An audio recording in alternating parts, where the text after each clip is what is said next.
큰 그림이 있다는 말이 있습니다. 이것은 영어 관용구 빅 픽처라는 용어에서 나온 말인데요. 좁은 부분만 보지 말고 넓은 부분을 보라. 혹은 이걸 좀 어, 이 의미를 정확하게 표현하면 장기적인 안목과 계획을 가지고 일을 해라라는 뜻입니다. 2016년에 이세돌과 알파고의 바둑 대결에서 이 큰 그림이 있다라는 용어가 우리 한국에서 점점 유행하기 시작했습니다. 그때 알파고가 인공지능 바둑 기사로서 이 그 이세돌과 바둑을 둘 때 이해할 수 없는 수들을 두어서 이세돌을 이겼었는데요.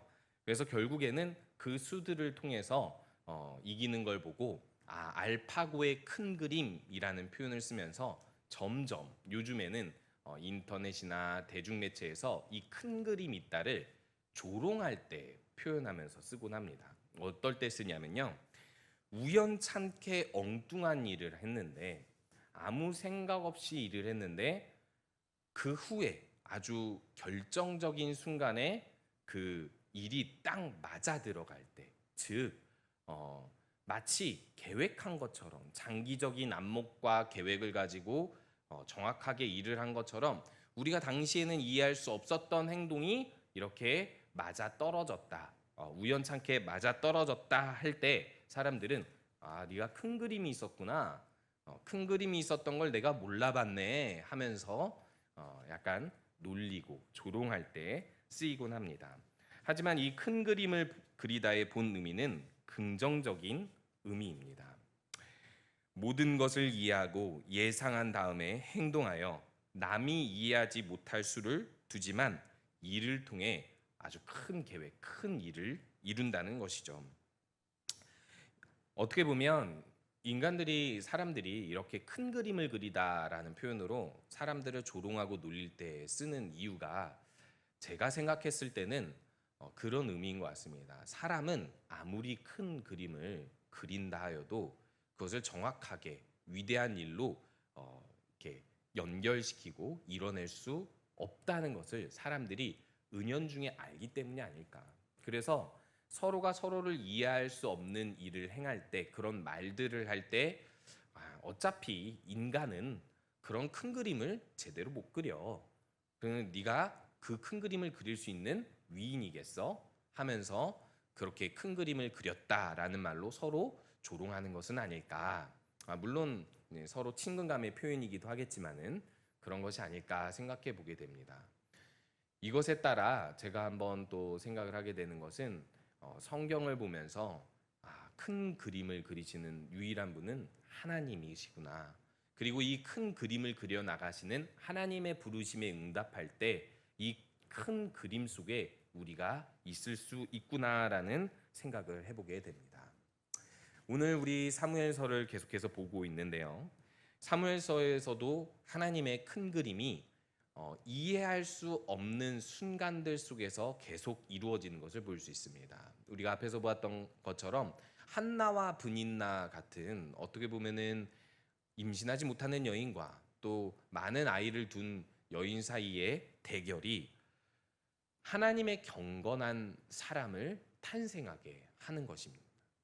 한나는 이 어려운 순간에 한나를 격동하게 한 그 순간에 오로지 세상에도 의존할 수 없고 자신의 능력에도 의존할 수 없을 때 하나님만을 의지하고요. 이, 이 한나의 마음을 여전히 엘리도 읽어내지 못하는 것들을 볼 수 있습니다. 하지만 이 기도에 응답하시는 하나님께서 더 큰 그림을 가지고 한 아이를 낳게 하시는데 이 아이를 한나는 평생 나시린으로 날 때부터 나시린으로 성소에 엘리 제사장이 있는 곳에 맡기게 되죠. 엘리 제사장이 그 당시에 눈이 어둡고 그리고 그 아들들이 악행을 행한다라는 것을 한나가 모르지는 않았을 것입니다.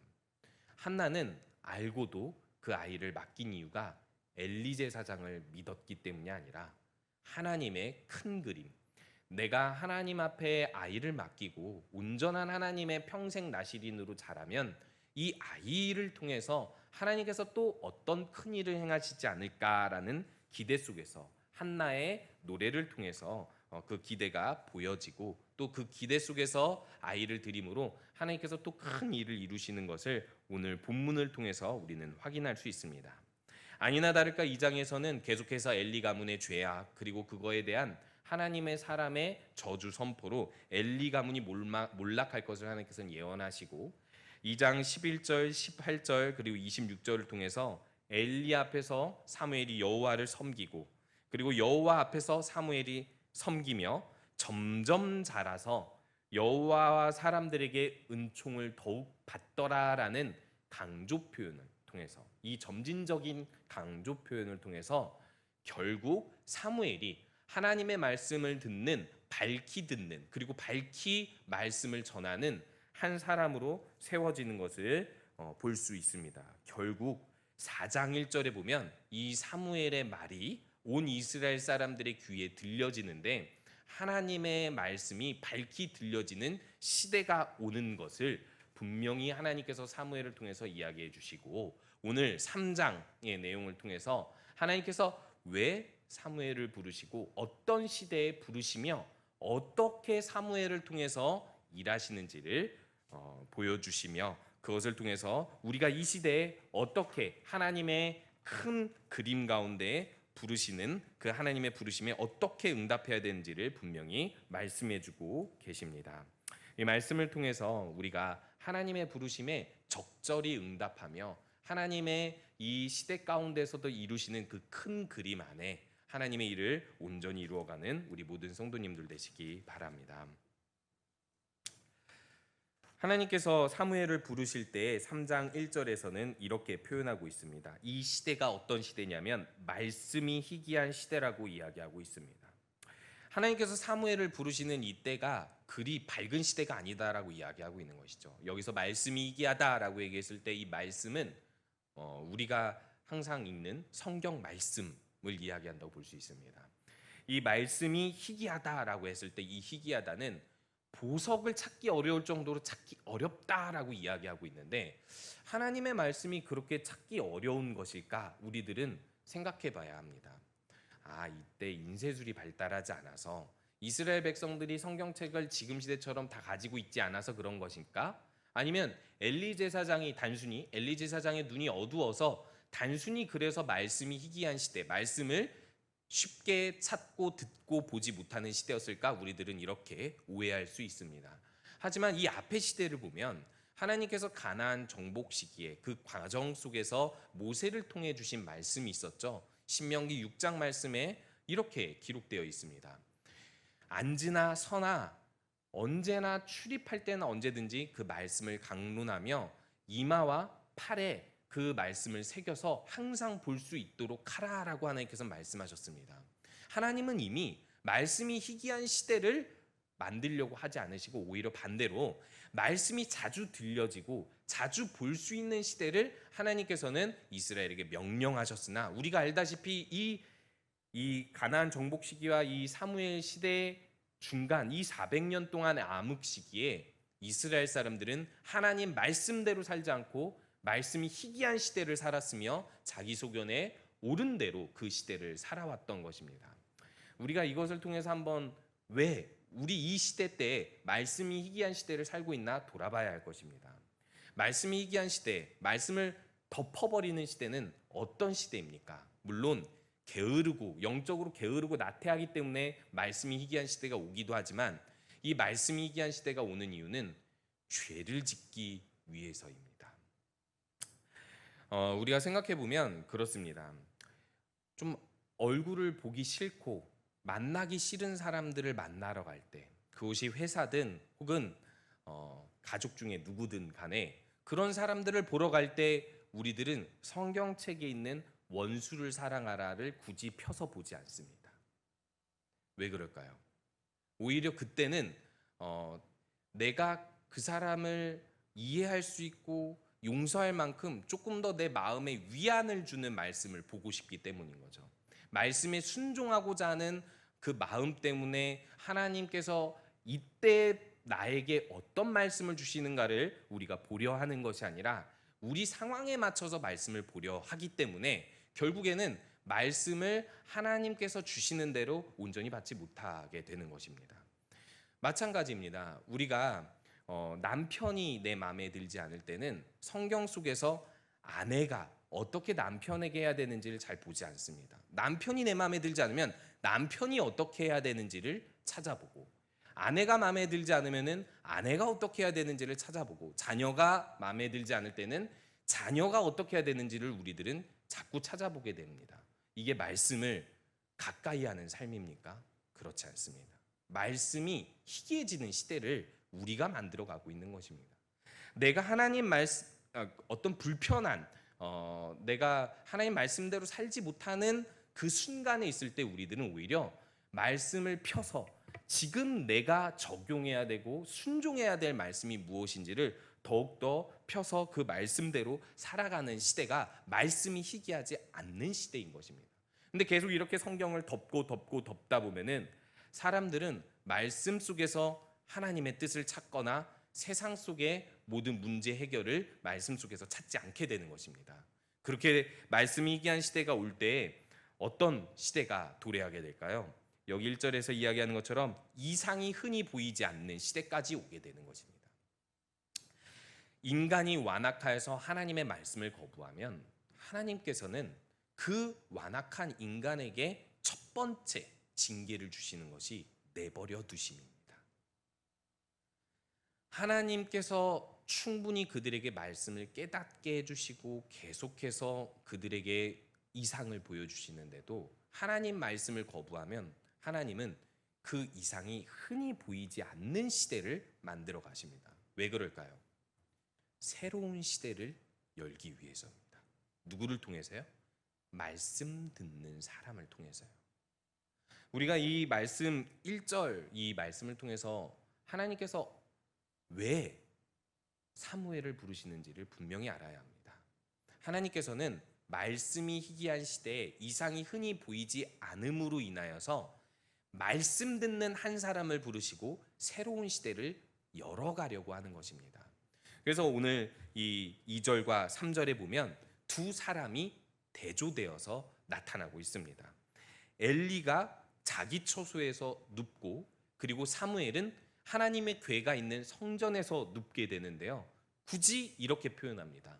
엘리는 영적으로 눈이 어둡다라고 표현을 하죠. 영적으로 눈이 여기서 그냥 엘리의 눈이 점점 어두워가서 잘 보지 못하는 그때라고 표현을 하게 되는데, 사실 이것이 영적으로 눈이 어두워진다라는 관용 표현이라고 볼 수 있습니다. 엘리가 이렇게 영적으로 눈이 어두워졌을 때에 대비되어서 사무엘은 어디에 있습니까? 하나님의 궤가 있는 성전에 있습니다. 물론 사무엘은 제사장 가문이 아니고 레위 자손의 그아 족속의 사람이고 평생 나실인으로 성막 봉사자로 헌신되었기 때문에 지성소에 있었다고 보기는 힘듭니다.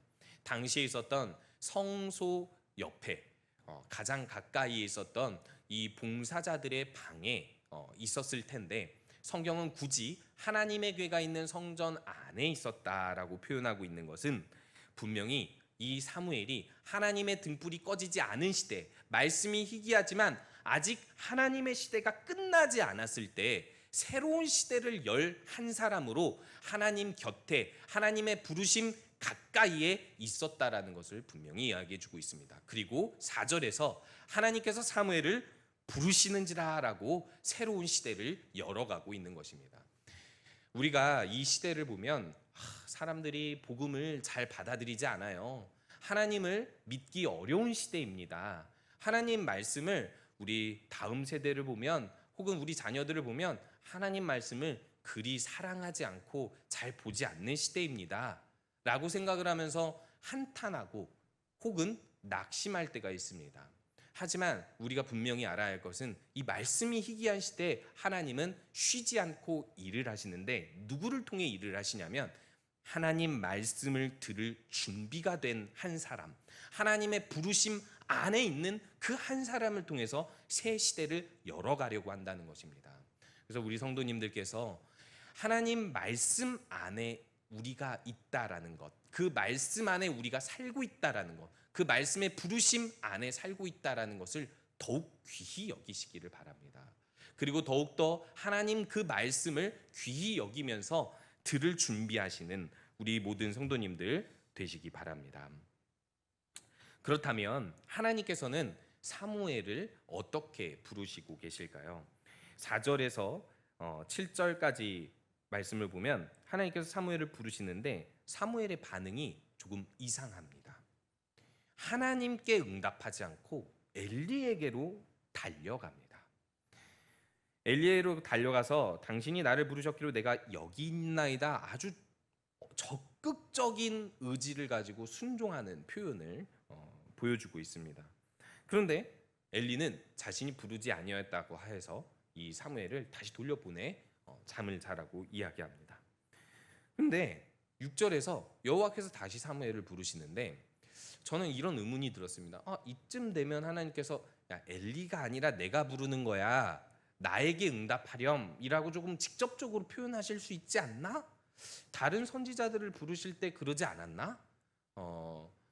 모세가 떨기나무에 불이 붙은 것을 보고 이상히 여겨서 이것이 하나님의 임재인지 모르고 있었을 때 하나님께서 모세에게 말씀하신 것처럼 뭔가 사무엘에게도 좀 더 즉각적으로 하나님께서 응답하시면서 내가 여기 있으니 나에게 응답하라, 엘리에게 갈 필요가 없다라고 이야기할 수 있는데 하나님께서는 사무엘을 부르시고 엘리에게로 다시 가는 사무엘을 보게 됩니다.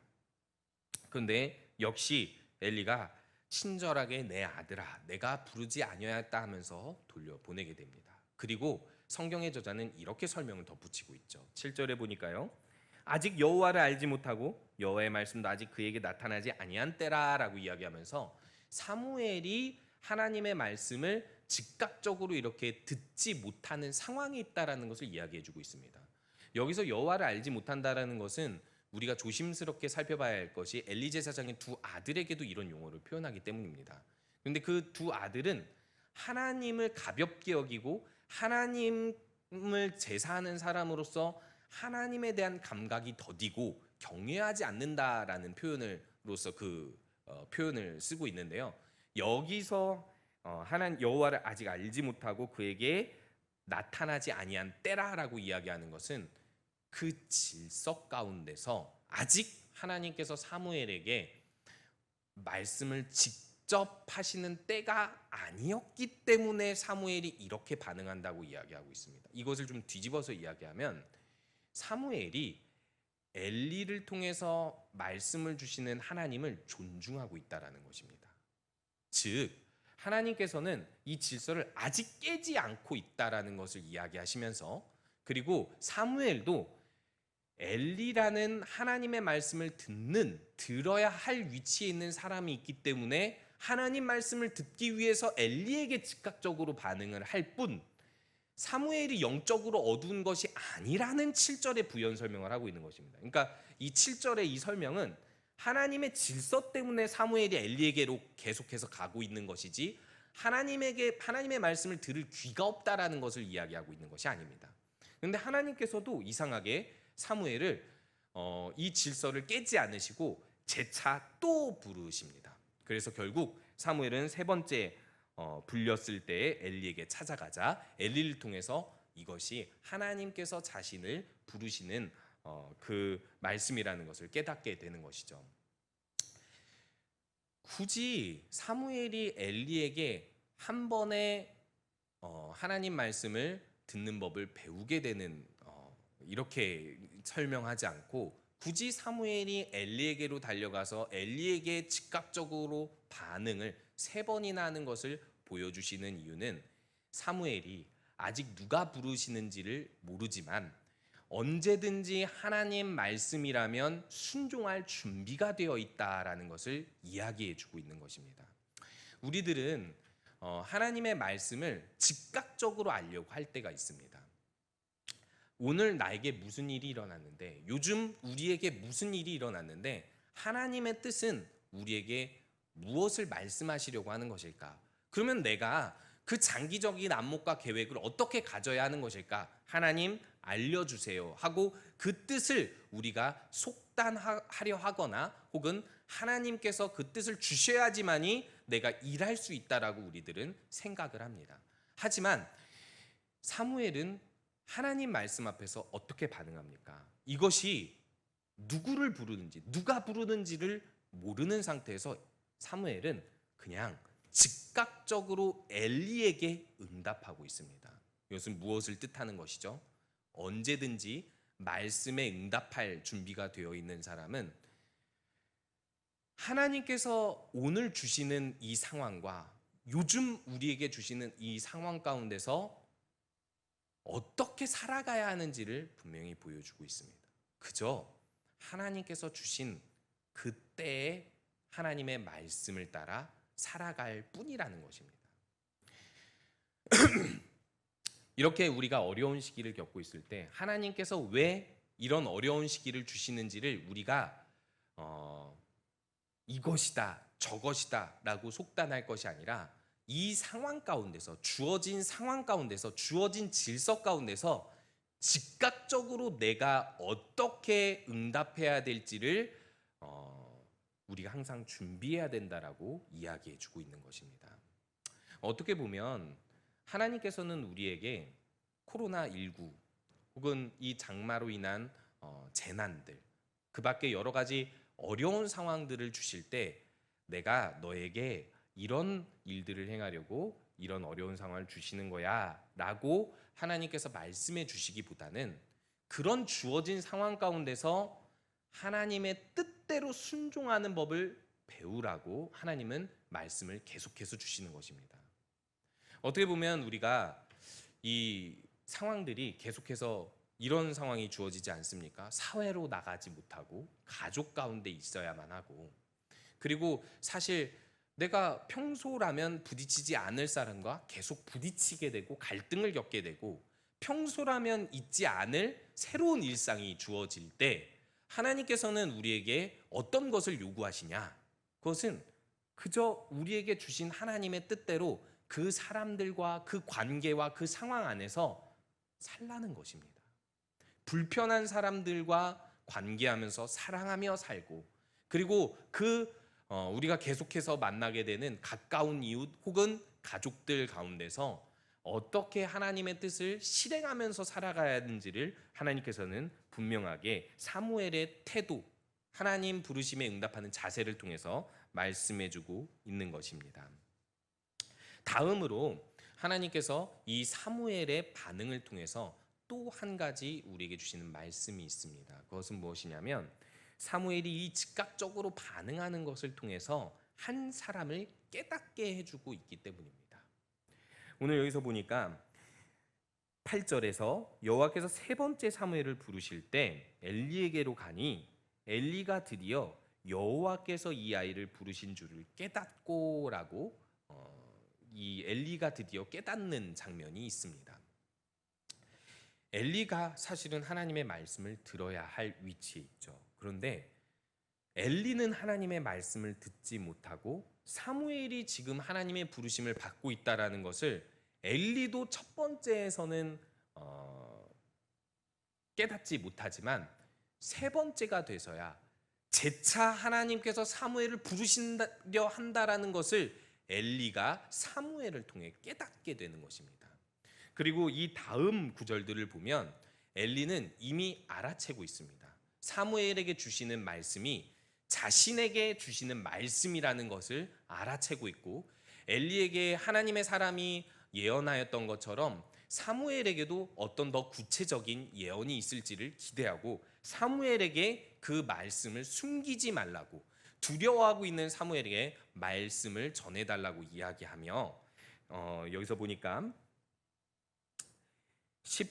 18절에 사무엘이 그것을 그에게 자세히 말하자 조금도 숨기지 아니하자 그가 이렇게 말하고 있습니다. 여호와이시니 선하신 대로 행하실 것이다 라고 이야기하면서 하나님의 말씀을 이제는 진실하게 받아들이고 있습니다. 엘리는 사무엘을 통해서 말씀하시는 하나님을 깨닫게 되고 자신이 영적으로 눈이 어두워졌으며 이 재앙의 말씀이 결국 하나님의 선하신 뜻대로 하게 될 말씀이라는 것을 깨닫게 되는 것입니다. 하나님께서 사무엘을 통해서 왜 이렇게 일하고 계실까요? 엘리를 깨닫게 하기 위함입니다. 사무엘은 누가 부르시는지를 모르고 하나님의 음성을 아직 듣는 법을 모르는 상황 가운데 있었습니다. 하지만 즉각적으로 말씀에 반응하는 사무엘을 통하여서 반복적으로 효과 없는 부르심을 통하여서 엘리에게 사무엘은 엘리를 깨닫게 해주고 있는 것입니다. 이것을 통해서 우리들이 분명히 알아야 할 것은 우리들이 일상 가운데서 하나님의 말씀에 순종하며 살 때 그것을 통해서 영적으로 눈이 어두워진 그 사람을 깨울 수 있다는 것입니다. 베드로전서 말씀을 보면요, 이런 말씀이 있습니다. 또 너희가 열심히 선을 행하면 누가 너희를 헤아리요. 그러나 의를 위하여 고난을 받으면 복이 있는 자니 그들이 두려워하는 것을 두려워하지 말며 근심하지 말고 너희 마음에 그리스도를 주로 삼아 거룩하게 하고 너희 속에 있는 소망에 관한 이유를 묻는 자에게는 대답할 것을 항상 준비하라라고 이야기하고 있습니다. 이것은 무슨 뜻이냐면요, 그저 부당하고 이해할 수 없는 상황에 있다 하더라도 열심히 하나님의 뜻대로 선을 행하라는 것입니다. 하나님 말씀에 순종하며 살라는 것입니다. 그렇게 하다 보면 그리스도를 주로 삼아 거룩하게 사는 그 삶을 통해서 사람들은 질문하게 될 것이라는 거예요. 네가 그렇게 사는 이유가 무엇이냐?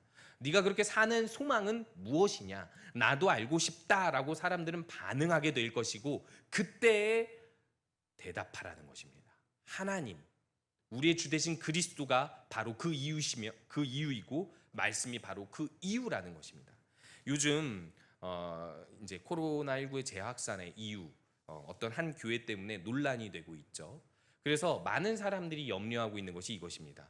교회가 이제 많이 비판을 받게 되겠어요. 우리가 방역 지침을 잘 따라온 우리들은 억울하게도 어떤 이 사람들 때문에 뭔가 기독교의 복음, 말씀을 전하기가 어려워지지 않았을까요? 라고 우리들은 생각할 수 있습니다. 더 그 가운데 낙심하게 될 수도 있습니다. 하지만 우리가 있는 그곳에서 그리스도인답게 여전히 살아가면 더 하나님 말씀에 즉각적으로 순종하는 모습을 보여준다면 분명히 영적으로 눈이 어두워진 그 사람들은 물을 것입니다.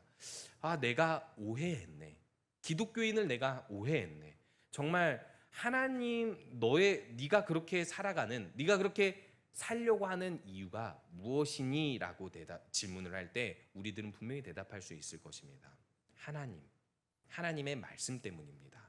그렇게 우리가 살아가고 그렇게 말씀에 응답하며 살아갈 때 분명히 영적으로 눈이 어두워진 한 사람을 깨울 수 있을 것이며 이렇게 말씀이 희귀한 시대를 말씀이 흔히 보여지는, 흔히 들려지는 시대로 우리들은 바꾸어 나갈 수 있을 것이며 사무엘과 같이 쓰임 받는 사람으로 하나님께서 쓰실 줄 믿습니다. 그 하나님의 큰 그림 가운데 하나님께서 부르시는 그 응답에 언제나 순종으로 응답하시는 우리 모든 성도님들 되시기 바랍니다.